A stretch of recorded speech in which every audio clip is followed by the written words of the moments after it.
تلاوت کی ہوئی آیتیں سورہ ابراہیم 13واں پارہ آیت نمبر 28 سے لے کر آیت نمبر 34 تک، یعنی پارے کا 17واں رکوع ہے اور سورت کا 5واں رکوع ہے۔ سورت کا مضمون جو شروع سے اب تک آپ سنتے آ رہے ہیں کہ اللہ نے پہلے توحید، رسالت، آخرت کا اس بات اور ماننے والوں کے لیے جنت کی خوشخبریاں اور نعمتیں اور انکار کرنے والوں کے لیے جہنم کی سزاؤں کا تذکرہ فرمایا۔ آخر میں بھٹکانے والوں کا انجام اور ان کی بے بسی کا اظہار کیا گیا۔ قیامت سے پہلے برزخ میں اور دوسرے مشکل حالات میں ایمان والوں کو اللہ ثابت قدم رکھتے ہیں۔ یہ مضمون گزشتہ آپ سن چکے ہیں۔ اب یہاں سے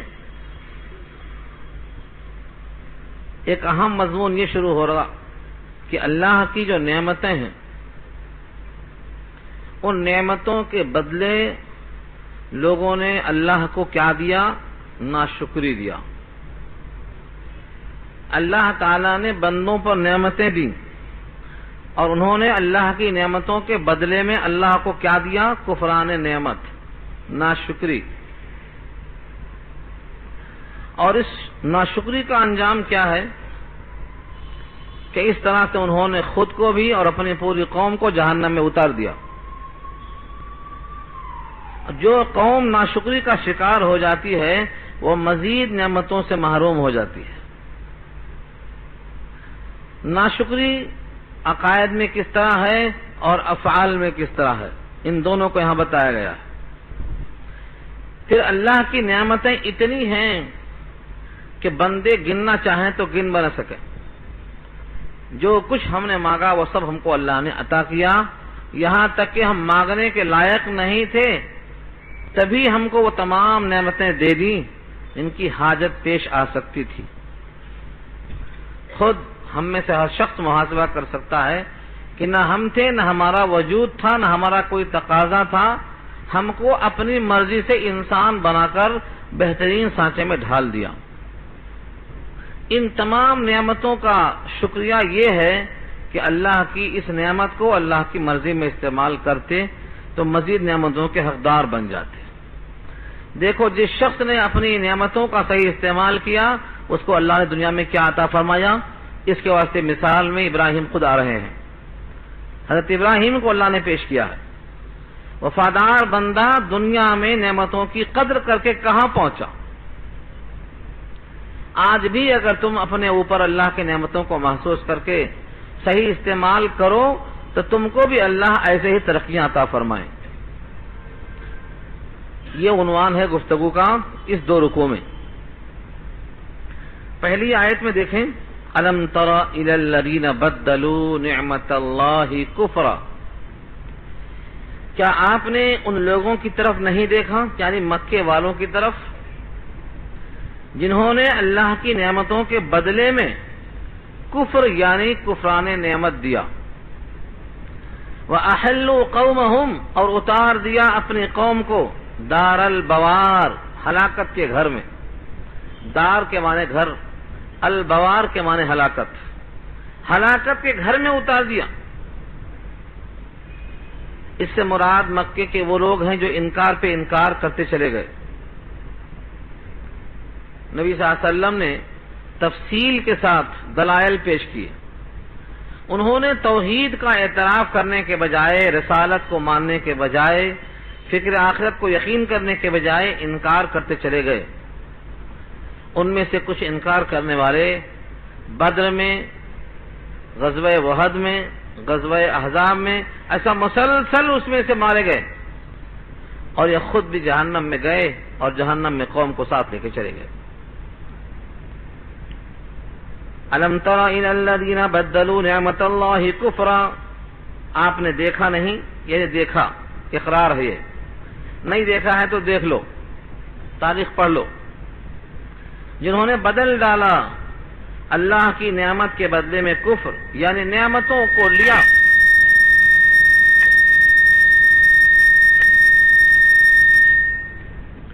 نعمتوں کو لیا اور اس کے بدلے میں کفر دیا، مسلسل ناشکری دیا۔ بہت سے لوگ یہ جانتے نہیں ہیں کہ نعمتیں لے کر ناشکری کیسے ہوتی ہے۔ کیا کفار قریش ناشکری زبان سے کرتے تھے؟ اللہ نے جو ان کو وجود بخشا ہے، یہ وجود اللہ کی نعمت ہے۔ اس نعمت کا استعمال انہوں نے نعمت دینے والے کی مرضی کے خلاف کیا، یہ ہے ناشکری۔ جس نے وجود بخشا، جس نے قرآن دیا، جس نے رسول دیا، اس کی منشا یہ تھی کہ میری کتاب کو، میرے رسول کو مان کر ان میں میری مرضی کو تلاش کرو۔ انہوں نے رسول کو بھی نہیں مانا، کتاب کو بھی نہیں مانا، اور اللہ کی مرضی کا تعین کرنے کے بجائے اپنی خواہش پوری کرتے رہ گئے۔ یہ ہے اصل بدلنا نعمتوں کا۔ وَأَحَلُّوا قَوْمَهُمْ دَارَ الْبَوَارِ، اور اتار دیا انہوں نے اپنی قوم کو ہلاکت کے گھر میں۔ کون سا گھر ہلاکت کا؟ کیا مراد ہے اس سے؟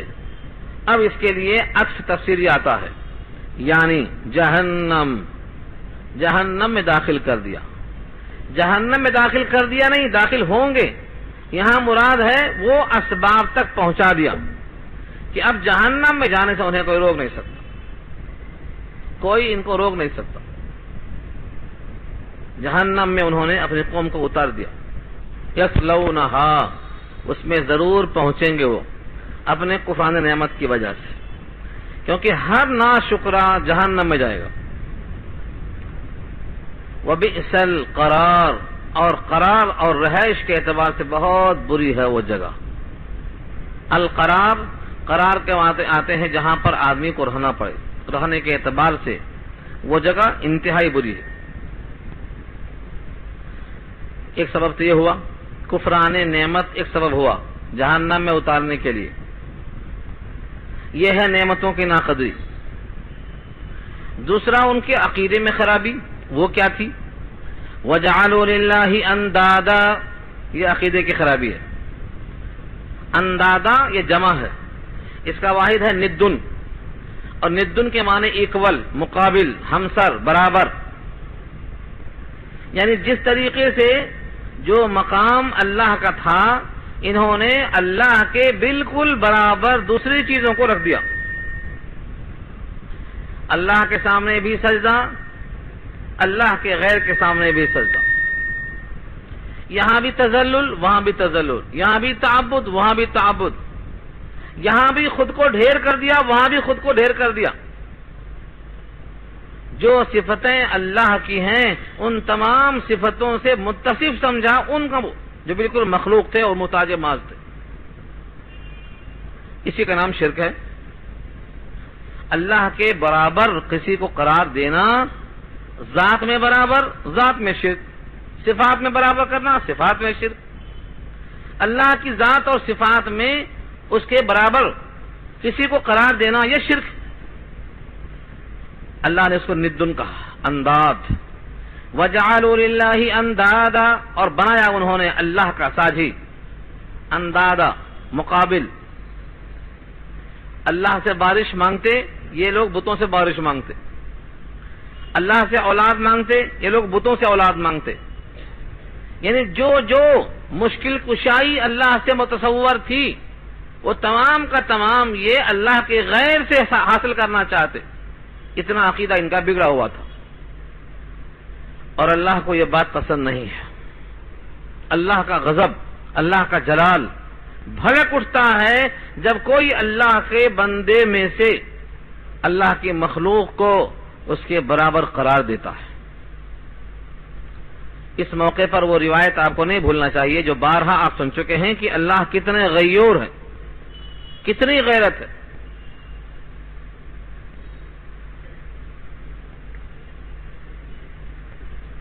حضرت معاذ کی وہ روایت مشہور ہے،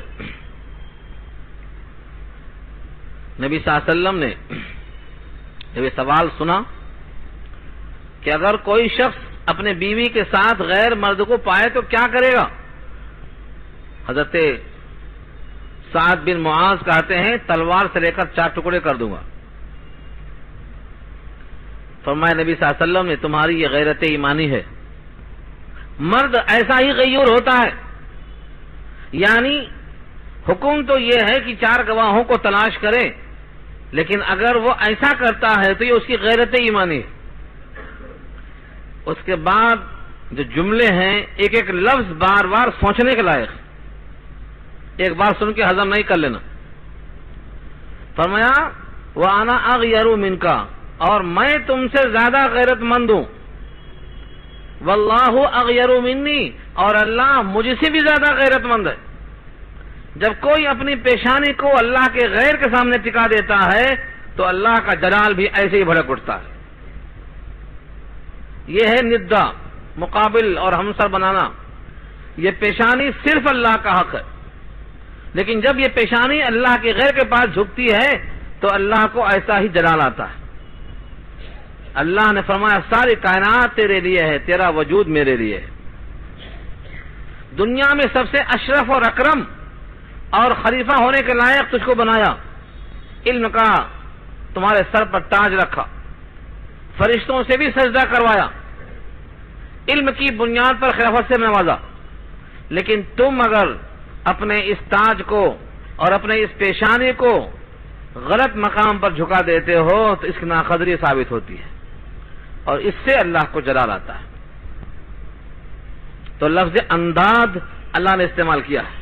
وَجَعَلُوا لِلَّهِ أَنْدَادًا لِيُضِلُّوا عَنْ سَبِيلِهِ، اور بنایا انہوں نے اللہ کے لیے ساجھی، اللہ کے برابر. کیوں ایسا کیا؟ لِيُضِلُّوا عَنْ سَبِيلِهِ، تاکہ گمراہ کر دیں اللہ کے راستے سے. اس کا مطلب کیا ہوا؟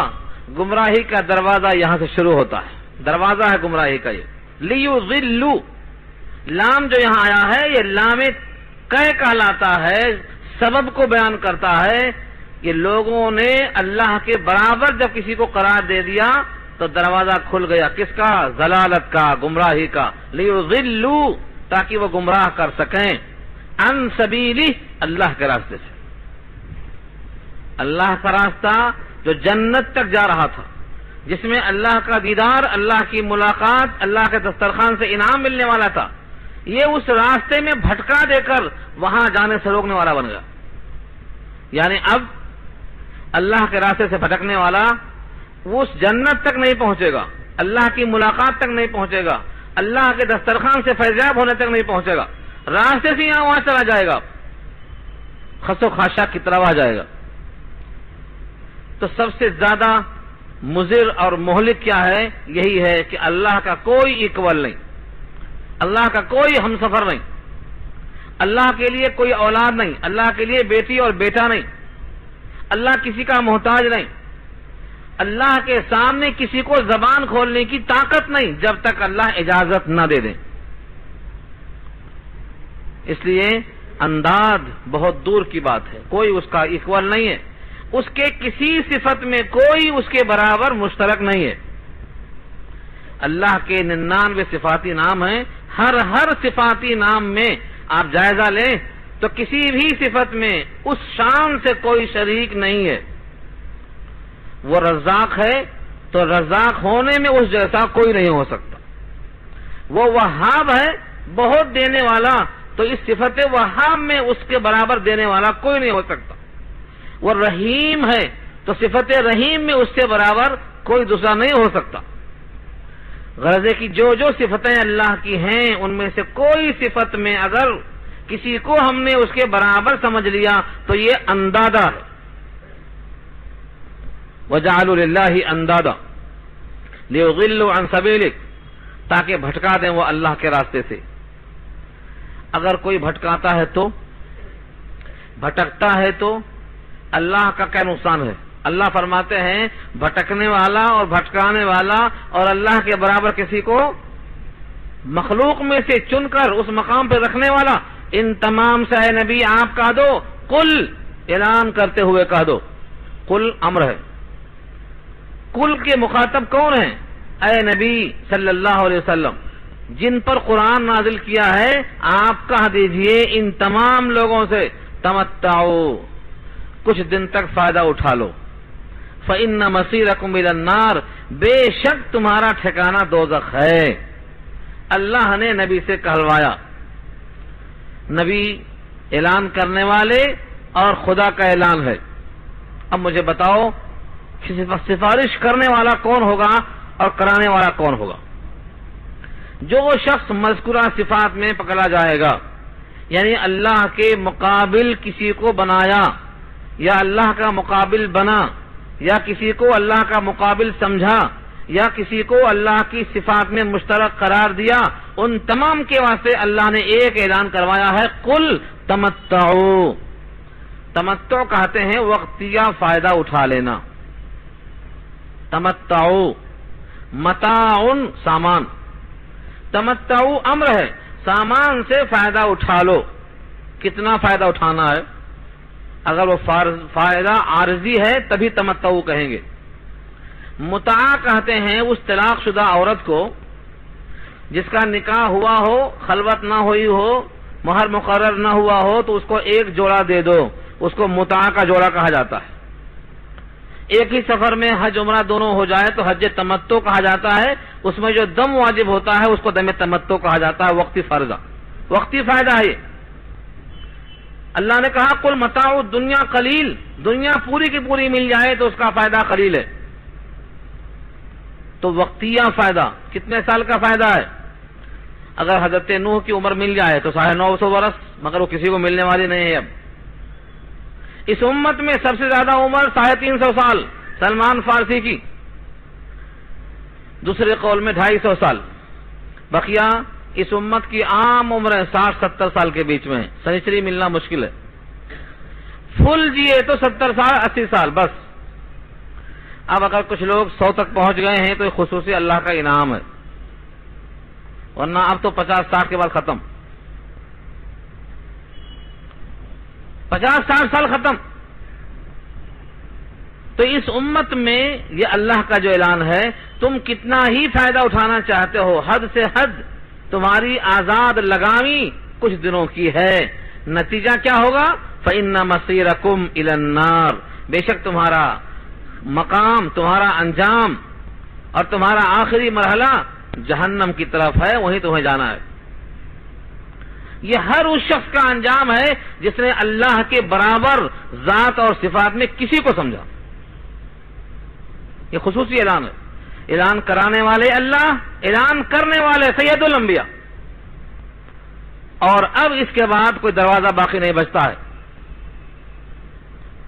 جہاں جا کر آپ اپنی عرضی پیش کر سکیں۔ اس لیے ذات اور صفات میں اللہ کے برابر کسی کو قرار دینے کی غلطی نہیں کرنا چاہیے۔ اس کے برخلاف جو اللہ کے مخصوص بندے ہیں، جو اپنے رب کو رب مانتے ہیں بلا شرکت غیرے، اپنے رب کے ربوبیت میں کسی کو شریک نہیں کرتے، رحمان کی رحمانیت میں کسی کو شریک نہیں کرتے، جبار کی جباریت میں کسی کو شریک نہیں کرتے، خالصتاً اللہ کے وہ بندے ہیں اور ان کو بھی اللہ اپنا بندہ کہتے ہیں، ان بندوں سے اللہ نے خطاب کیا اگلی آیت میں کہ تمہیں 4 کام کرنا ہے۔ یہ 4 کام کرنے سے تم کو جو انعام ملے گا وہ کسی کو نہیں ملے گا، تم کو سب سے زیادہ ملے گا۔ قل لعبادی الذین آمنوا یقیموا الصلاة وینفقوا مما رزقناہم سرا وعلانیۃ من قبل ان یأتی یوم لا بیع فیہ ولا خلال۔ اس ایک آیت نمبر 31 میں اللہ نے نبی سے بھی کہلوایا، لیکن کس کے لیے؟ قل کہیے آپ، لعبادیہ میرے خاص بندوں سے، الذین آمنوا جو یقین لے آئے، جو ایمان لے آئے۔ اتنا کافی تھا بولنا، کہہ دو ایمان والے بندوں سے۔ قل للذین آمنوا، ایمان والوں سے کہہ دو؟ نہیں، اللہ نے ان ایمان والوں کو کیسا قریب سے نوازا اور کہا قل لعبادی میرے بندوں سے کہہ دو، قل لعبادی میرے بندوں سے کہہ دو۔ اللہ تعالیٰ جب کسی قوم کو اپنا بندہ کہہ دیں تو انسان کے لیے اس سے بڑا اعزاز دوسرا نہیں ہو سکتا ہے، اس سے بڑا اعزاز نہیں۔ جب اللہ کسی بندے کو اپنا بندہ کہہ دیں تو اس بندے کے لیے اس سے بڑا کوئی اعزاز نہیں۔ یہ خاص اعزاز ایمان والے بندوں میں سے ہے۔ اللہ نے کہا ان بندوں کو اطلاع دے دو۔ کہ تمہیں 4 کام کرنا ہے، اور اس چاروں کام میں لوگ بڑے پیچھے ہیں، بہت پیچھے ہیں۔ امت کا بیشتر طبقہ ان رہنمایہ ہدایات سے واقف نہیں ہے، دور ہے۔ میرے خالص بندے جو مومن ہیں ان سے کہو کہ یہ خلوص، یہ میرا ہونا، مجھ پر یقین کرنا، اس کی بقا کے لیے تمہیں تعلقات کو مستحکم رکھنے کے لیے 4 کام کرنا ہے۔ نمبر 1، یقیم الصلاۃ، نماز قائم کریں۔ نماز قائم کرنے والے لوگ کتنے ہیں اندازہ کر لیجیے آپ۔ اگر امت محمدیہ میں 100 آدمی ہیں تو 10 نمازیں پڑھ رہے ہیں، 90 نہیں پڑھ رہے ہیں۔ ان 90 انسان کو یہ بتائے کون کہ تم اپنے رب کا یہ حکم نہیں مانتے ہو جن پہ انعام برسنے والا ہے؟ وہ 4 کام جن پہ خصوصی انعام ہونے والا ہے، ان میں سے پہلا کام نماز ہے۔ تم اس سے غافل ہو میرے بھائی، چلو تمہیں اللہ نے بلایا ہے، اللہ سے ملاقات کر لو۔ نماز اور صلاۃ نام ہے اپنے رب کے حضور بلانے پر حاضری دینے کا۔ اللہ کی طرف سے بلوایا گیا اور نہیں گیا تو کیا مجرم نہیں ہوا؟ یہ اس جرم کا احساس دلاؤ۔ تمہیں کرنا کچھ نہیں ہے، تم کو تمہارے حاکم نے، مالک نے، رازق نے بلایا ہے، اعلان کرا ہے، منادی پکارا، آؤ اپنے احوال سنا کر جاؤ، اپنے مسائل پیش کر کے جاؤ۔ جب بندہ اللہ کے سامنے استغفار کرتے ہوئے حاضر ہوتا ہے تو اللہ خوش ہوتے ہیں کہ اس بندے کو معلوم ہے کہ میرا ایک رب ہے اور میں اس کے سامنے حاضر ہوں۔ اس بندے کو معلوم ہے کہ میرے گناہوں کو وہی دھلنے والا ہے۔ اس بندے کو معلوم ہے کہ توبہ کرنے سے گناہ دھل جاتے ہیں۔ فخریہ اللہ بیان کرتے ہیں اس کو۔ لیکن امت کا کثیر طبقہ اس سے غافل ہے اور ہم اپنے نمازوں پر خوش ہیں۔ ہمیں اپنی نمازوں سے زیادہ ان کی نمازوں کی فکر اس لیے کرنا ہے کہ ہمارے طفیل میں جتنے لوگ اللہ سے متعلق ہو جائیں گے ان تمام کی نمازوں کے برابر ہم کو ثواب خود بخود ملے گا۔ نماز وہ پڑھیں گے، ثواب ان کے برابر ہم کو ملے گا۔ اگر 10 کو لگا دیا ہم نے تو 10 کا ثواب ہم کو ملے گا۔ ہم نے 100 کو جوڑ دیا تو 100 کا ہم کو ملے گا۔ کیسے ملے گا؟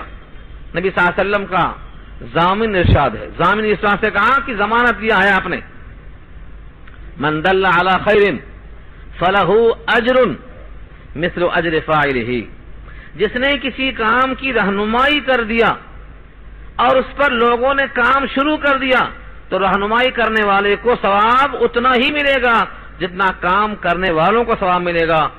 اور لطف تو یہ ہے کہ ان کے ثواب میں سے کچھ کمی نہیں کی جائے گی، ولا ينقص من اجورهم شيئا، ان کے کاموں میں سے کچھ کمی نہیں کی جائے گی۔ اس لیے جتنے لوگ نمازی نہیں ہیں آپ کو تو بہترین میدان مل گیا کہ آپ ان کو نمازی بنا دیجئے، ان کے نمازوں کا ثواب خود اٹھا لیجئے، آپ ہول سے لائیے۔ اور ابھی جس دنیا کو ہم دیکھ رہے ہیں آنکھوں میں چبھ رہی ہے، بڑی حسین دکھتی ہے، ذرا ہوا نکل جانے دو پنچر ہو جائے گی سائیکل، جب معلوم ہوتا ہے کہ یقینی ہے موت، یقینی ہے قبر، یقینی ہے حساب، یقینی ہے محشر، یقینی ہے جنت۔ جب تک ٹیوب میں ہوا بھری ہے اس پہ آپ سوار ہیں، جب نکل جائے گی تو آپ پر لوگ سوار ہو جائیں گے۔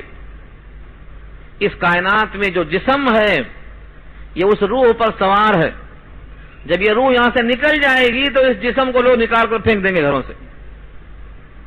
جس چیز کے آپ مالک ہیں ملکیت چھین لی جائے گی، جتنے القاب آپ کی طرف منسوب ہیں سب ضبط کر لیے جائیں گے، جتنے لوگ آپ کا احترام رکھتے ہیں وہ سب احترام طاق پر چلا جائے گا۔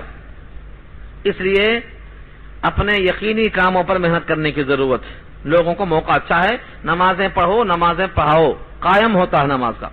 تو نمازیں قائم کرنے کا مطلب یہ ہے خود بھی پڑھو، پڑھنے کے مواقع عطا کرو، صحیح پڑھو۔ نمازیں پڑھنے والوں کی 6 قسمیں ہیں۔ کبھی سنا آپ نے 6 قسمیں؟ کہاں سے سنیں گے؟ کیونکہ ایک ہی قسم کے رہ گئے ہیں پورے، وہ 5 قسم والے ہیں ہی نہیں۔ اب نماز پڑھنے والوں کی 6 قسمیں تھیں، لیکن جو اب باقی بچے ہیں وہ آخری 6 قسم والے پورے کے پورے ہو گئے ہیں، شروع کے 5 والے ہیں ہی نہیں۔ اس لیے ہم نے اب تک وہی سنا ہے کہ بس ایک ہی قسم کی نماز ہوتی، 5 قسم کی نماز نہیں، 6 قسم کی ہوتی ہے۔ صحابہ کی نماز کا جو ثواب تھا وہ ہم کو نہیں ملے گا۔ حضور پاک کی 2 رکعت نمازوں کے برابر ہماری نمازیں کیوں نہیں ہو سکیں گی؟ کبھی سوچا آپ نے؟ نبی صلی اللہ علیہ وسلم کی 2 رکعت نماز کے برابر ہماری 1000 رکعت بھی نہیں ہو سکتی. کیوں نہیں ہو سکتی؟ صرف اس واسطے نہیں کہ وہ نبی ہیں اور ہم امتی ہیں، بلکہ اصل وجہ یہ ہے کہ نبی کے دل میں جو اللہ کی عظمت تھی، جو اللہ کا استحضار تھا، جو اللہ کا قرب تھا، جو اللہ کا خوف تھا، جو اللہ کا تقوی تھا، جو رجوع تھا، جو انابت تھی، جو توجہ تھی، جو دونوں کے درمیان ہم آہنگی تھی، ہماری نمازیں اس سے بالکل خالی ہیں. یہاں تک کہ صحابہ کرام اگر ایک مد جو 3.5 سیر خرچ کرتے تو ان کو جتنا ثواب ملتا تھا، آج اگر امت کا کوئی شخص احد کا پہاڑ سونا خرچ کر دے تو بھی اتنا ثواب نہیں ملنے والا ہے. کیوں نہیں ملنے والا ہے؟ کیونکہ قلب میں جو عظمت ہے اللہ کی وہ ہم کو حاصل نہیں ہے. اسی طرح اگر آپ تقسیم کریں گے تو نمازی 6 قسم کے ملیں گے آپ کو. ایک وہ نماز ہے جس میں پورا شعور ہو، نماز کون سی فرض ہے، کون سی واجب ہے، اس میں کون سا جز فرض ہے، کس جز کے کیا معنی ہے، کس لفظ پر کہاں زور دیا جائے، کس نماز میں کتنی تاخیر کیا جائے، کس لفظ میں آواز بلند کیا جائے اور کس لفظ میں رونے کی کیفیت پیدا کی جائے، اور کون سے الفاظ میں خداوند قدوس کے عذاب کا تذکرہ ہے جہاں دل میں ہچکیاں بچ جائیں. اس کیفیت کے ساتھ نماز پڑھنے والے اب نہیں ہیں. وہ پہلی قسم ہے نمازیوں کی. وہاں سے لے کر یہاں تک یہ 6 میں سے آپ کس قسم میں ہیں اپنے آپ کو ڈھونڈ لیجئے. اپنے دل پر ہاتھ رکھ کر اپنا امتحان خود لے لیجئے کہ ہم جو منہ سے بولتے ہیں، ہماری زبان سے نکلتا ہے، یہ ہذیان کی طرح نکلتا ہے یا بہترین سوچ سمجھ کر علی وجہ البصیرت جو بات کرتے ہیں ویسا نکلتا ہے. سوچئے اس کو. اسی کے درمیان نمازیوں کی 6 قسمیں آپ کو مل جائیں گی. تو نماز قائم کرنا ہے، یہ اللہ نے حکم دیا ہے نبی کے ذریعے سے. اور دوسرا مسئلہ بہت اہم ہے، وَيُنْفِقُوا مِمَّا رَزَقْنَاهُمْ سِرًّا وَعَلَانِيَةً سِرًّا وَعَلَانِيَةً، اور خرچ کریں کہہ دو جو کچھ کہ ہم نے ان کو دیا ہے.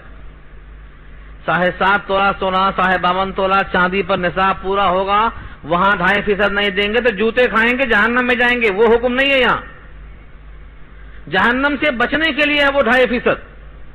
یہاں کے الفاظ دیکھو، یہ تو ہے جو کچھ بھی ہم نے دیا ہے اس میں سے کچھ خرچ کریں. مما، جو کچھ رزقناہم، ہم نے ان کو دیا ہے. کتنا دیا ہے؟ نہیں، جو کچھ بھی دیا. کون بچے گا اس میں؟ اب کس کے پاس کچھ بھی نہیں ہے؟ مما رزقناہم، ان میں سے جو کچھ ہم نے ان کو دیا ہے، ينفقوا، خرچ کریں. کسی کے جیب میں 1 روپیہ ہے تو 8 آنے خرچ کریں. یہ مطلب ہے. صحابہ کرام کے پاس وہ بھی نہیں تھا تو دن بھر مزدوری کرتے تھے باغ میں. باب الاجارہ بخاری میں ایک بیان ہے، چیپٹر ہے اجرت کا بیان. صحابہ کرام کے پاس اتنا نہیں تھا کہ کچھ بھی خرچ کر سکیں تو کسی باغ میں جا کر دن بھر پانی ڈالتے اور مالک سے طے ہوتا کہ شام میں اتنا مزدوری ملے گی. 1 مد جو 3.5 سیر شام میں لے کر آتے تھے. وہ 3.5 سیر جو میں سے آدھا بچوں کو کھانے کے لیے چھوڑ دیتے اور آدھا نبی کے پاس لے کر پہنچ جاتے. یہ خیرات ہے. تو جو متمول لوگ تھے جن کے اندر مال کی گرمی تھی وہ مذاق اڑاتے اور کہتے اللہ کو ان کی اس کھجور کی اور اس جو کی کیا حاجت تھی جو لے کے آئے ہیں. یہ مذاق اڑاتے اور ان کے مذاق سے اذیت پہنچتی. نبی صلی اللہ علیہ وسلم نے ان کی ہمت افزائی کرنے کے لیے لوگوں کے بڑے بڑے مالوں کے ڈھیر پر وہ کھجور اپنے دست اقدس میں لے کر، وہ جو مزدوری کر کے لایا گیا تھا اس کو اپنے ہاتھ میں لے کر تھوڑا تھوڑا تھوڑا تھوڑا ہر ایک مال کے ڈھیر پہ رکھتے تھے اور فرماتے جس خلوص سے یہ لے کر آئے ہیں ان کی برکت سے تمہارا بھی تمہارا بھی تمہارا بھی قبول ہو جانے کی امید ہے. اور صرف نبی ہی نے ایسا نہیں کیا، نبی کے اس عمل کے بعد اللہ نے آیتیں نازل کر دی. قرآن کریم کی آیتیں نازل ہو گئیں. وَمِنْهُمْ مَن يَلْمِزُكَ فِي الصَّدَقَاتِ، مِنْهُمْ مَن يَلْمِزُكَ فِي الصَّدَقَاتِ، لمز کے معنی طنز کرنا. صدقات کے بارے میں طنز کرتے ہیں آپ کو. اور دوسری آیت اس سے پہلے آئی 10واں پارہ ہی میں تلاش کر لیجئے شروع میں کیا فرمایا اللہ نے کہ یہ اللہ کے بندے اتنا قسم پرسی کے عالم میں ہیں کہ نہیں پاتے ہیں لا یجدون ما ينفقون، کیا خرچ کریں، ان کے پاس کچھ بھی نہیں ہے، کیا خرچ کریں نہیں پاتے ہیں. خرچ کرنے کی طلب ہے لیکن دل میں طلب کے باوجود کیا خرچ کریں ان کو میسر نہیں ہے. تو صحابہ یہ مزدوری کر کے خرچ کرتے تھے تاکہ اللہ کا اعلان اور نبی کا یہ حکم پورا کر کے انعام کے لائق بن جائیں. ہمارا معاشرہ یہ ہے کہ جب خرچ کی بات آتی ہے تو آنکھیں بند کر لیتے ہیں، بولتے ہیں نہیں فلاں فلاں فلاں صاحب کر دیں گے. حالانکہ یہ شرط لگائی گئی ہے منیمم پاس ہونے کے لیے. آپ اللہ کے بندے ہیں، ایمان والے بندے ہیں، تو یہ 4 کام کرنا ہی کرنا ہے. جس طرح سے نماز فرض عین ہے، خرچ کرنا بھی فرض عین ہے. کتنا تمہاری مرضی پہ چھوڑ دیا، لیکن خرچ کرنا، خرچ کیے بغیر کامیابی کی ضمانت کوئی نہیں دے سکتا. یہاں تک کہ فرمایا نبی صلی اللہ علیہ وسلم نے اتقوا النار ولو بشق تمرۃ، آگ سے بچو چاہے کھجور کا آدھا ٹکڑا دے کر بچ سکتے ہو، پوری کھجور نہیں دے سکتے ہو. اتقوا النار ولو بشق تمرۃ، کھجور کا آدھا ٹکڑا دے کر جہنم سے اپنے آپ کو بچا لو. آدھا ٹکڑا کیوں کہا؟ یہ مثال ہے، کم سے کم خرچ کر سکتے ہو تو کرو. 4واں پارہ پہلی آیت میں اللہ نے کہا لن تنالوا البر حتی تنفقوا مما تحبون، محبوب شے جب تک خرچ نہ کرو بر اور تقوی کا مقام نہیں پا سکتے ہو. احسن کما احسن اللہ الیک، تم پر اللہ نے جیسا احسان کیا ہے تم لوگوں پر ایسا احسان کرو. اتنی ساری آیتوں کے باوجود ہم سوچتے ہیں ہمارا خواب پورا ہوگا، ہم اتنی جائیداد کے مالک ہوں گے اور ہمارے پاس یہ آئے گا اور یہ آئے گا تب ہم خرچ کرنا شروع کریں گے. نہیں، آپ کے پاس سے اگر نکلا دانا رائی کے دانے کے برابر اللہ کی خاطر نکلا تو اللہ کے ذمہ ہے وہ دانا ضائع نہیں ہوگا. اللہ نے اپنے ذمہ لیا ہے اور یہ کہا ہے کہ تمہارے جیب سے اللہ کے نام پر نکلا ہوا دانا روز بڑھتا ہے، جسے بچڑا روز بڑھتا ہے وہ دانا میرے پاس روز بڑھے گا.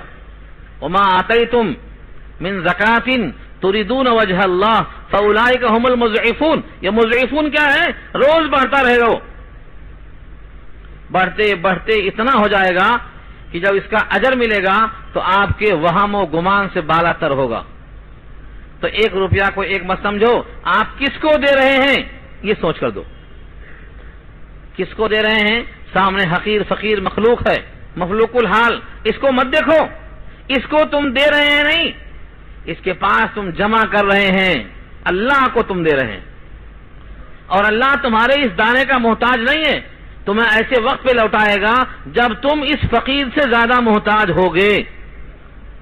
یہ وعدہ ہے اللہ کا. تو اس لیے انفاق پر توجہ کرو.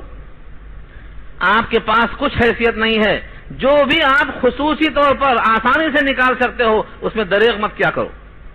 یہ آپ کے ایمان بالآخرت کی تصدیق کا سبب بنے گا. تو 2 چیزیں ہو گئیں. میرے خاص بندوں سے کہہ دو کہ وہ نماز پڑھنے والے بنیں اور جو کچھ ہم نے دیا اس میں سے خرچ کرنے والے بنیں. خرچ کیسے کریں؟ اللہ نے کہا سرن، چھپا کر، علانیتن، دکھا کر. 2 طرح بھی خرچ کرو. صدیق اکبر نے تو 4 طرح خرچ کیا تھا، چھپا کر بھی، دکھا کر بھی، دن میں بھی اور رات میں بھی.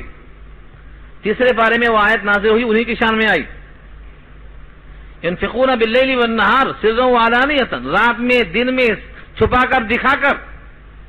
اب اس کی تقسیم کیا ہے؟ کب دکھا کر کب چھپا کر، کتنا دکھا کر کتنا چھپا کر. اس کی تقسیم میں لکھا ہے فقہا نے سرن کا تعلق ہے نفلی صدقات سے تاکہ ریاکاری نہ آنے پائے، اور علانیتاً دکھا کر کا تعلق ہے فرض سے تاکہ فرض کو دیکھ کر دوسروں کو ترغیب پیدا ہو. تو فرض صدقات دکھا کر کریں اور نفل صدقات چھپا کر کریں. اس سے ہٹ کر لکھا ہے قاضی صاحب نے، فرمایا تو عام دستور ہے اگر آپ کو نیت کے اعتبار سے اپنے قلب پر ہاتھ رکھ کر دیکھ لینا، اگر دل میں گدگداہٹ ہو رہی ہو کہ میں تو اپنے آپ کو دکھاوا کرنے جا رہا ہوں، تو آپ کے لیے بہتر ہے چھپا کر دے دینا. اور اگر آپ کے دل میں خلوص ہے کہ میں لوگوں کو ترغیب دینے کی خاطر دے رہا ہوں، مسجد بننا ہے، مسافر خانہ بننا ہے، یتیم خانہ چلنا ہے، میرے دینے سے لوگ دیں گے، مجھ کو دیتا ہوا دیکھ کر ترغیب پیدا ہوگی، اگر ایسی نیت دل میں آ رہی ہے تو آپ دکھا کر دے سکتے ہیں. اور ایسا ہوتا ہے کبھی کبھی آدمی دیتا اس لیے ہے تاکہ لوگ دیں. ایک جذبہ ہو جاتا ہے کہ بھائی سب سے کمزور ترین لوگ اگر دینے لگ گئے تو پھر اب ہم کو دینا چاہیے، ان کو غیرت آتی ہے. اور نتیجہ یہ ہوتا ہے کہ اللہ کا کام جو بندوں کے محتاجی پر نہیں چلتا، لیکن بندوں کو اللہ شریک کرنا چاہتے ہیں تاکہ ان کا مقام بن جائے. تو یہ دو چیزیں ہو گئیں، دکھا کر اور چھپا کر. فرض کو دکھانا، نفل کو چھپانا، یا جہاں نیت خراب ہوتی ہو وہاں چھپانا، اور جہاں دکھانے سے فائدہ ہو وہاں دکھانا. یہ چار شکلیں ہو گئیں. یہ کب کرنا؟ ابھی تو میں جوان ہوں، جب بوڑھا ہوں گا جب کروں گا. دل میں خیال آتا بہتوں کے، ابھی تو میں جوان ہوں. اللہ نے کہا دیکھو من قبل ان یاتی یوم، یہ سب چاروں کام نماز کے اور زکوٰۃ کے اور خرچ کرنے کے اس دن سے پہلے کر لو کہ ایک دن ایسا آنے والا ہے. وہ دن آنے کے بعد نہ دوستی کام میں آئے گی نہ خرید و فروخت کام میں آئے گی. چانس ختم. وہ کون سا دن ہے؟ وہ کب آئے گا؟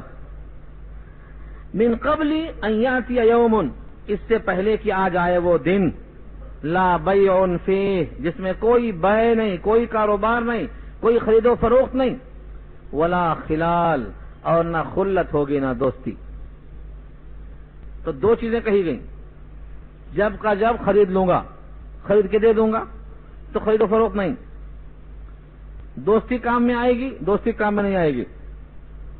خلیل سے خلال بنا ہے، اس کا مادہ خلت ہے، اور خلت کے معنی دوستی کیا آتے ہیں، دوستی کام میں نہیں آئے گی.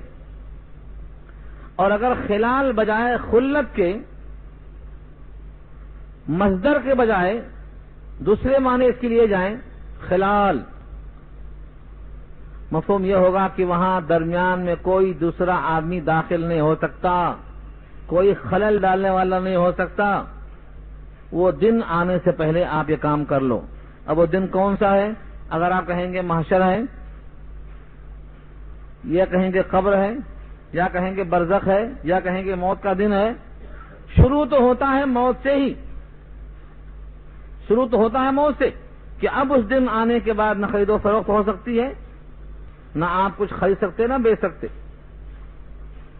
صحیح صدقہ وہ ہے، حضور نے فرمایا صحیح صدقہ وہ ہے جب تمہارے اندر شواب ہو، مال کی ہرس ہو، مال بڑھانے کی لالچ ہو، تب تم خرچہ کر دو. اگر تم بوڑھے ہو گئے یا تم مرنے لگے، سانس حلق میں پھنس گئی، اب تم کو معلوم ہے کسی حال میں پوری بلڈنگ جا رہی ہے، کسی حال میں چھوٹ رہا ہے، اب تم نے کہا بھائی دیکھو اتنا اس کو دے دو، اتنا اس کو دے دو، اتنا اس کو دے دو. یہ تو خالی ورثہ کو محروم کر رہے ہو، تمہارا تھوڑی دے رہے ہو، اب تم تو جا رہے ہو. تمہارا دیا ہوا مال قابل اعتبار کب ہوگا؟ جب تم خود لالچ میں ہو کہ مال آئے تو اچھا تھا. ان دنوں میں خرچ کر دینا بہترین صدقہ فرمایا حضور نے. ورنہ جاتے وقت تو تم دو چاہے مت دو، تو جا رہا ہے آج سے، اس کا کوئی اعتبار نہیں. اس لیے ایسے دن آنے سے پہلے ہی خرچ کر دینا. اور وہ دن کب آئے گا؟ بیٹھے بیٹھے ہوا اکھڑ سکتی ہے. صحابہ کو صبح ہو گئی تو شام کی امید نہیں، شام ہو گئی تو صبح کی امید نہیں. اب یہاں بہت سے لوگ آئے ہیں، گھر جانے کے واسطے تیار ہیں. کیا یقین ہے کیسے حالات ہیں؟ حالات کیسے بھی ہوں، آدمی کی ہوا اکھڑنے میں دیر نہیں لگتی. ہم پرسوں ایک حافظ صاحب کے پاس ملنے گئے، عصر کی نماز کے بعد بہترین بات چیت ہوئی. کل جنازہ پڑھ کے آیا ان کا. ہم بہترین حافظ، ابھی زبان بہت صاف، 53 سال کی عمر، 200-300 شاگرد ان کے حافظ قرآن، کم نہیں. وقت آ گیا، چلے گئے.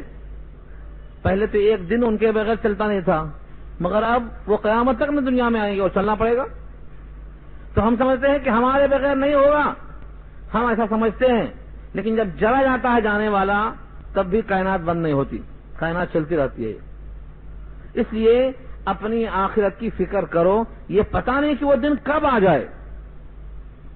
بڑھاپے میں آنا شرط نہیں، 60 سال کے بعد آئے گا، داڑھیاں سفید ہو جائیں گی تب آئے گا، ایسا کچھ نہیں. کبھی بھی آ سکتا، دن میں، رات میں، صبح شام، بیماری صحت، کوئی شرط نہیں رکھا اللہ نے. یہ دن آئے گا تو اس میں دوستی نہیں ہوگی. اب یہاں سے ایک سوال کا جواب دے دوں میں کہ آخر دوستی کیوں نہیں ہوگی؟ وہ دوستی کا دن کیوں نہیں ہوگا؟ اللہ نے فرمایا جتنی دوستیاں دنیا کی خاطر ہوتی تھیں سب بدل جائیں گی. تم کسی سے ملنے گئے، کچھ کام تھا، دنیا کی غرض، وہ غرض یہاں پوری ہو گئی یا نہیں ہوئی، اس کی بنیاد پر وہاں دوستی قائم نہیں رہے گی. وہاں دوستی کون سی قائم رہے گی؟ تم کسی سے ملنے گئے اللہ کے لیے، کسی سے غصہ کیا تو اللہ کے لیے، کسی کو دیا اللہ کے لیے، کسی کو نہیں دیا اللہ کے لیے، سب کچھ تمہارا اللہ کے واسطے تھا، تمہاری دوستی برقرار تھی اللہ کے لیے، تو وہ دوستی قبر میں، حشر میں، جنت میں باقی رہنے والی ہے. اس لیے دوستی کرو تو اللہ کے لیے کرو، تقوی کی بنیاد پر کرو. تقوی کی بنیاد پر دوستی ہوگی تو ہمیشہ باقی رہے گی. سورہ زخرف پارہ 25 میں اللہ نے بہت واضح کہا ہے، الاخلاء یومئذ بعضهم لبعض عدو الا المتقین. الا المتقین، الاخلاء اسی خلیل کی جمع ہے. جتنی دوستیاں ہیں سب اس دن بعضهم لبعض عدو، دشمن ہو جائیں گی. الا المتقین، ہاں جو دوستی تقوی کی بنیاد پر ہوگی وہ باقی رہے گی. اور اگر کوئی دنیا میں دوستی کرا، دنیاوی حرص میں آ کر کیا، اور وہ فاسق ہے، فاجر ہے، مجرم ہے، غافل ہے، تو قیامت میں اس دوستی پر اپنے ہاتھ کاٹے گا، کاش میں نے فلاں کو دوست نہ بنایا ہوتا. یا لیتنی لم اتخذ فلانا خلیلا، یا ویلتا، ہائے افسوس ہم نے فلاں کو دوست نہ بنایا ہوتا. اس کی دوستی نے، اس کی صحبت نے، اس کے برے مشوروں نے ہمیں آخرت میں غافل کر رکھا تھا، اے کاش میں نے اس کو دوست نہ بنایا ہوتا. یعز الظالم، ہاتھ کترے گا اپنا، فکر میں ہاتھ کترتا ہوا نظر آئے گا. تو دوستی باقی رہے گی ضرور، لیکن تقوی والی دوستی باقی رہے گی، باقی دوستیاں باقی نہیں رہیں گی. اس لیے ایسا دن آنے سے پہلے خرچ کر لو. تو نماز پڑھنا، خرچ کرنا، اور اس دن آنے کے بعد نہیں خرچ کر سکتے، پہلے سے پہلے خرچ کر لینا. اب سوال یہ ہے کہ ہم خرچ کر کے جس کو دے رہے ہیں وہ ہمیں لوٹانے پر قادر ہے کہ نہیں؟ آج کل لوگ کسی کو دیتے ہیں تو کیا بھائی دے سکتے کیا واپس؟ دے تو دیں گے ہم تمہیں، تم واپس دیں گے کیا؟ دوبارہ دیں گے یا دیں گے؟ برابر دیں گے، گھٹا کر دیں گے، ٹائم پر دیں گے، بے وقت دیں گے؟ اللہ نے یہاں اپنا تعارف کروایا ہے. تم جس کو دے رہے ہو اس کا حال یہ ہے کہ دنیا ہی میں جب اسے کوئی ایک دانہ دیتا ہے تو وہ 7 بالی دیتے ہیں، اور ہر بالی میں 100 دانے ہوتے ہیں. جو تمہیں دنیا میں 700 کر کے دینے پر قادر ہے، تم اس سے امید رکھو کہ وہاں جانے کے بعد تمہیں اور بڑھا کر دینے پر قادر ہے. اس کی ملکیت میں زمین اور آسمان ہے، پانی کا نزول ہے، زمین سے غلوں کا نکالنا ہے، دریاؤں میں کشتیوں کا مسخر کرنا ہے، ہواؤں کا چلانا ہے، شمس و قمر کا تمہارے تابع کر دینا ہے، تمہارے لیے رات اور دن کو مسخر کر دینا ہے. اتنی شان والا رب ہے، تمہارے چونے لے کر کیا کر دے گا؟ تمہاری چونے تمہارے پاس آنے دو. تم اللہ کو دے رہے ہو جو تمہاری چونے سے بے نیاز ہے. تم جس مالک کو دے رہے ہو تمہارے وجود سے بھی وہ بے نیاز ہے، تمہارے عطیے سے وہ بے نیاز ہے. وہ تم سے اس لیے چاہتا ہے خرچ کروائے تاکہ کل کے دن تمہارے وہ کام میں آئے. ہم اپنے لیے کچھ نہیں مانگتے ہیں، تمہیں سے تمہارے لیے مانگتے ہیں، صرف اس لیے کہ تمہیں آئے وقت میں جب حاجت پیش آئے گی تو تمہارا رکھا ہوا تمہارے کام میں آ جائے. دیکھو اللہ کا تعارف، اللہ الذی خلق السماوات والارض، اللہ وہ ذات ہے جس نے پیدا کیا آسمانوں کو اور زمین کو. وانزل من السماء ماء، اور اتارا آسمان سے پانی. فاخرج به من الثمرات، پس نکالا اس پانی کے ذریعے پھلوں میں سے. رزقا لکم، تمہارے واسطے بطور رزق کے. وسخر لکم الفلک، اور مسخر کیا تمہارے واسطے کشتیوں کو. لتجری الفلک لتجری فی البحر لامری، لتجری فی البحر بامری، تاکہ چلائے کشتیوں کو سمندر میں اس کے حکم سے، وسخر لکم الانہار، اور مسخر کر دیا تمہارے واسطے نہروں کو، وسخر لکم الشمس والقمر، اور مسخر کیا تمہارے واسطے سورج کو اور چاند کو، دائبین، دائبین دعبن سے بنا ہے، دعبن کے معنی بطور عادت، جس دن سے سورج چاند بنایا اللہ نے ان کی یہ عادت ہے، ایک لمحہ مؤخر نہیں ہو سکتے ہو، یہ ہے دائبین، چلتے چلے جا رہے ہیں، چلتے چلے جا رہے ہیں۔ شمس و قمر کے درمیان جو نظام بنایا اللہ نے، چلتے چلے جا رہے ہیں، ایک لمحے کے واسطے سورج آگے بڑھ کر چلا جائے ایک لمحے کے واسطے ممکن نہیں ہے، رات پہلے آ جائے دن سے یہ بھی ممکن نہیں ہے، ہر ایک اپنے محور میں گردش کرے گا، ایک لمحے کے واسطے ان میں خلاف ورزی کی جرات نہیں ہو سکتی۔ للشمس ينبغي لها ان تدرك القمر ولا الليل سابق النهار وكل في فلك يسبحون، ہر ایک اپنے اپنے محور میں گردش کرتا رہے گا، کب سے؟ جب سے بنائے گئے ہیں۔ تو اللہ کی طاقت کا مظاہرہ اللہ نے خود کروایا ہے، تخلیق آسمان اور زمین کی کیسی ہے کہ وہ ذات کتنی قادر ہے، تمہارے $100,000 کی وہ محتاج نہیں، تم سے جو خرچ کروایا گیا ہے اس کی اپنی کوئی حاجت نہیں، وہ تو غنی ہے۔ ساتوں زمین ساتوں آسمان پیدا کیا، آسمان سے پانی برسایا، پانی سے زمین کے ذریعے کیسی کیسی بہترین غذائیں پیدا کیا، رنگ برنگے، میٹھے، کڑوے، کسالے، کھٹے، میٹھے، ہر قسم کے پیدا کر دیا۔ کس قدر قدرت ہے اللہ کی کہ تمہارے واسطے اس پانی پر سمندر میں کشتیوں کو چلنے کا حکم دیا، اتنا وزن 100 ٹن، جبکہ ایک کنکر پانی میں ڈوب جاتا ہے لیکن 1000 ٹن وزن لے کر اس پانی پر کشتی چلتی ہے، یہ بھی امری اللہ کے حکم سے، اور جب اللہ کا حکم نہیں ہوتا ہے تو پورا پورا جہاز ڈوب جاتا ہے، پورا پورا جہاز، چھوٹے چھوٹے سوراخ بڑے بڑے جہاز کو غرق کر دیتے ہیں جب اس کا حکم نہیں ہوتا۔ اتنا وزندار جہاز پانی پہ چلتا ہے، چھوٹا سوراخ پانی کو غرق کر دیتا ہے۔ اللہ تعالی نے انسان کے واسطے سب نمونے پیش کیے، وسخر لکم الانہار، اور تابع کر دیا تمہارے واسطے نہروں کو، وسخر لکم الشمس والقمر دائبین، اور تابع کر دیا تمہارے واسطے شمس و قمر کو بطور عادت کے، دائبین کے معنی بطور عادت کے، یہ ہمیشہ چلتے رہیں گے۔ وسخر لکم اللیل والنہار، اور تابع کر دیا تمہارے لیے رات کو اور دن کو، یہ سب کیا ہیں؟ اللہ کی نعمتوں کے تذکرے کیے۔ ان میں ہمیں کچھ باتیں ملتی ہیں ڈھونڈنے سے۔ اللہ کی شان یہ ہے کہ اللہ تعالیٰ نے ان تمام کو مسخر کر دیا ہمارے تابع، آسمان، زمین، پانی، کشتی، شمس و قمر ہمارے تابع۔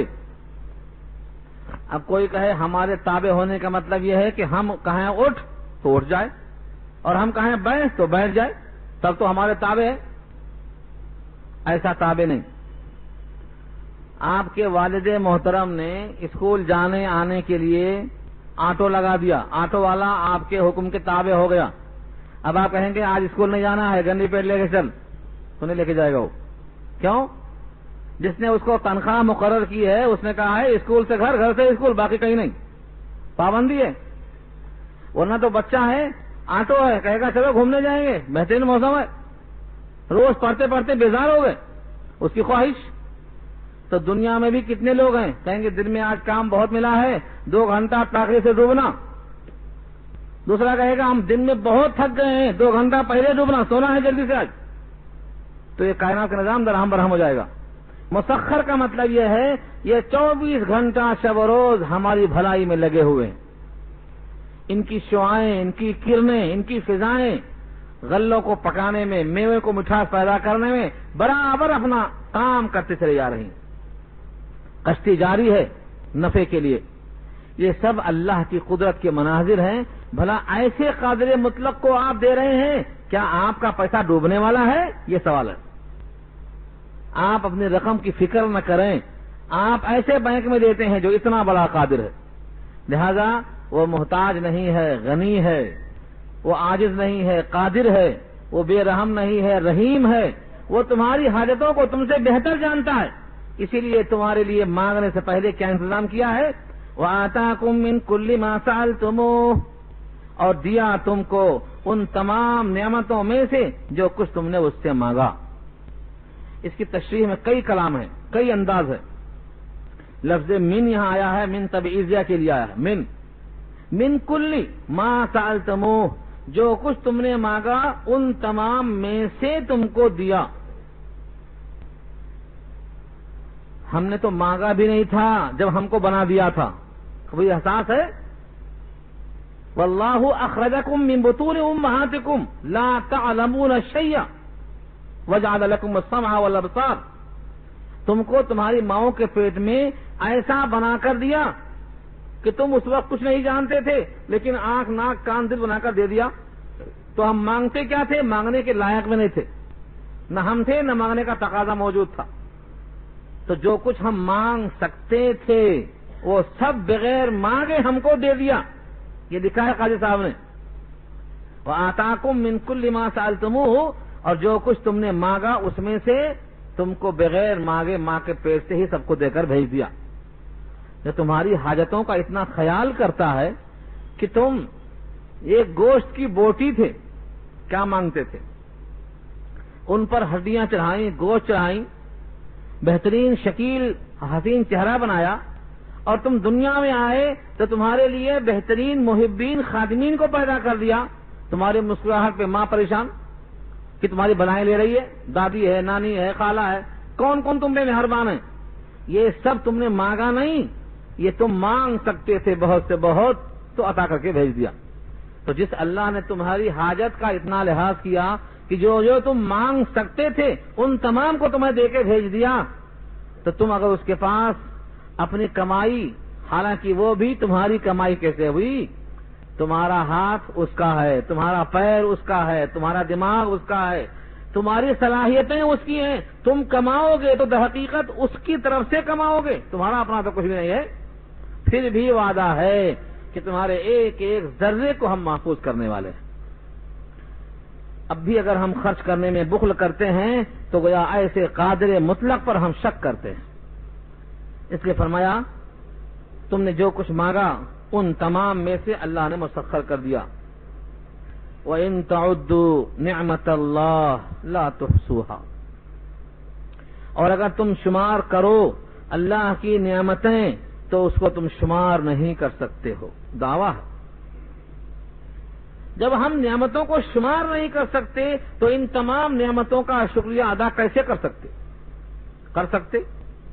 آنکھوں کا شکریہ، زبان کا شکریہ، قلب کا شکریہ، ماں باپ کا شکریہ، جائیداد کا شکریہ، اولاد کا شکریہ، یہ ہم گن بھی نہیں سکتے تو ادا کیسے کر سکتے؟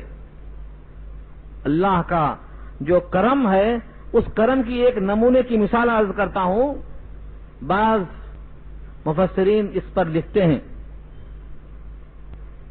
یہ اللہ کی شان ہے، جس وقت بندے کو یہ احساس ہو گیا ہر نعمت کا شکریہ میں ادا نہیں کر سکتا ہوں، جس وقت بندے کے دل میں یہ اعتراف پیدا ہویا کہ میرے مالک کے اتنے انعامات ہیں کہ میں ان نعمتوں کا شکریہ کیسے ادا کر سکتا ہوں، میں تو عاجز ہوں۔ اللہ فرماتے ہیں جب بندے نے اپنی عاجزی کا اظہار کر دیا اور نعمتوں کا اعتراف کر لیا، اسی اعتراف کو ہم نے اس کی طرف سے شکر سمجھ کر قبول کر لیا۔ کتنی بڑی شان ہے اللہ کی، بندے کا عاجز ہو جانا کہ میں آپ کی تعریف نہیں کر سکتا، اتنی تعریف کہ آپ لائق ہیں کہ میں آپ کی تعریف ویسے نہیں کر سکتا، آپ کی اتنی نعمتیں ہیں کہ میں ان کا شکریہ ادا نہیں کر سکتا۔ بندوں کی طرف سے یہ احساس اور یہ اعتراف اور یہ بے بسی اور یہ عاجزی اللہ کو اتنی پسند ہے، اللہ فرماتے ہیں تم کو ہم نے شاکرین میں شامل کر لیا۔ اللہ تعالیٰ کی طرف اس پر بے شمار آیتیں آپ کو ملیں گی قرآن کریم کے اندر، بے شمار آیتیں ملیں گی آپ کو کہ اللہ تعالیٰ نے اس بندے کو شاکر شمار کر لیا۔ صرف اس وجہ سے نبی صلی اللہ علیہ وسلم کی دعاؤں کے الفاظ پر کبھی غور کیا کرو۔ سب سے زیادہ شاکر سب سے زیادہ ذاکر اور سب سے بڑھ کر صابر اللہ کے نبی سے بڑھ کر کون ہو سکتا ہے؟ تو ایسے موقع پر جو نبی کی دعائیں ہیں ان کے لفظوں پر کبھی کبھی غور کر لیا کرو. اللہم لا احصی ثناء علیک انت کما اثنیت علی نفسک. کیا دعا ہے؟ اے اللہ ہم آپ کی تعریف کو شمار نہیں کر سکتے. آپ ایسے ہیں جیسے آپ نے اپنی تعریف خود کر لیا ہے. یعنی ہم اپنے لفظوں میں آپ کی تعریف کریں گے تو ویسی نہیں ہوگی جس کے آپ مستحق ہیں. کہیں فرمایا یا رب لک الحمد کما ینبغی بجلال وجہک العظیم. اے پروردگار آپ کا شکر ہے، آپ کی تعریف ہے، آپ کی حمد ہے. یا رب لک الحمد آپ کی تعریف ہے، کما ینبغی جیسا کہ مناسب ہے، بجلال وجہک العظیم آپ کے بڑے جلال والے چہرے کے مناسب جیسی ہے ویسی تعریف کرتے ہیں ہم آپ کی. یعنی اپنے الفاظ سے نہیں آپ کے الفاظ کو آپ پر دہراتے ہیں. قرآن کریم کے بعد جہاں سے آپ کو اللہ کی عظمت مل سکتی ہے وہ نبی کی دعاؤں کے الفاظ. نبی کی دعائیں پڑھنا بھی، یاد بھی کرنا، اور یاد نہیں ہو سکتا تو کم سے کم اس میں غور کرنا کہ نبی نے اللہ کو کیسے مخاطب کیا. کیا شان ہے اللہ تعالیٰ کی. اللہم لا مانع لما اعطیت ولا معطی لما منعت ولا ينفع ذا الجد منک الجد. اے اللہ کوئی نہیں ہے منع کرنے والا جس کو آپ دینا چاہیں، اور کوئی دینے والا نہیں جس کو آپ نہ دینا چاہیں، اور کوئی نفع دینے والا آپ کے خلاف کسی کو نفع نہیں دے سکتا. یہ سب اللہ کے نبی کی دعاؤں کے اشارے ہیں جس سے ہمیں معلوم ہوتا ہے کہ اللہ کی نعمتوں کا اعتراف کر لینا در حقیقت یہی شکر ہے. اس لیے آگے فرمایا ان الانسان لظلوم کفار. بے شک انسان البتہ ظالم بھی ہے، ناشکرا بھی ہے. کفار کفران نعمت سے مبالغہ ہے، بہت ناشکرا. اور لظلوم ظالم اور بے انصاف ہے کہ جس مال غنیمت کو، مال امانت کو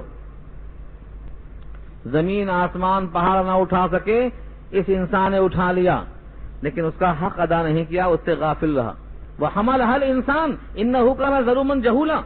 اس قرآن کریم کی امانت کو اٹھایا، پہاڑ نے انکار کیا، آسمان نے انکار کیا، زمین نے انکار کیا، انسان نے اٹھا لیا. اٹھا تو لیا لیکن اس کی قدر نہیں کر سکا، اس سے غافل رہا تو ظلوم ہو گیا، جہول ہو گیا، نادان ہو گیا. اور آگے جو کہا کفار ناشکرا ہے، کم سے کم شکریہ ادا نہیں کر سکتا تھا تو اعتراف عجز تو کر سکتا تھا، اپنی کمائیگی کا احساس تو کر سکتا تھا کہ اے اللہ میں بے بس ہوں، آپ کی شان کے مطابق شکریہ ادا نہیں کر سکتا. اگر یہ اعتراف بھی کر لیتا تو بھی اس کو ہم شاکر مان لیتے، لیکن اتنا غافل ہے کہ ایسا اعتراف کرنے پر بھی وہ قادر نہیں ہے. کروڑوں انسان ایسے ہیں جو اللہ سے غافل ہیں. اس لیے انسان کے بارے میں تبصرہ ہے کہ بے شک انسان البتہ بے انصاف ہے اور بہت بڑا ناشکرا ہے. یا اللہ اس کائنات میں کوئی شکر گزار بندہ بھی ہے؟ کہا ہاں میرا بندہ وفادار ابراہیم ہے. ابراہیم کی دعا، ابراہیم کے ارادے، ابراہیم کے عزائم، ابراہیم کی اولاد، ابراہیم کی تمنا ان تمام لفظوں میں جھلکتی ہے جو آگے رکوع آ رہا ہے. یہ رکوع پورا کا پورا ابراہیم کی دعاؤں پر مشتمل ہے اور ایک ایک لفظ میں اللہ سے وفا اور محبت کی بو آ رہی ہے، جھلکتی ہے. اس لیے حضرت ابراہیم کی دعاؤں کا رکوع زبانی یاد کر کے آؤ. ایک رکوع ایک ہفتے میں کوئی مشکل نہیں ہے. وَإِذْ قَالَ إِبْرَاهِيمُ رَبِّ اجْعَلْ هَٰذَا الْبَلَدَ آمِنًا. یہاں سے لے کر رکوع تک پڑھ کے آؤ، دعائیں یاد ہو جائیں گی تو تفسیر میں اور مزہ آئے گا. اور یہ مشکل نہیں ہے، پورا قرآن حفظ نہیں کر سکتے تو 2 آیتیں، 4 آیتیں، 6 آیتیں، یہاں وہاں ایک رکوع، کیا مشکل ہے؟ ارادہ کرو، اللہ اس کو آسان فرمائیں گے. دعا کر لیجیے.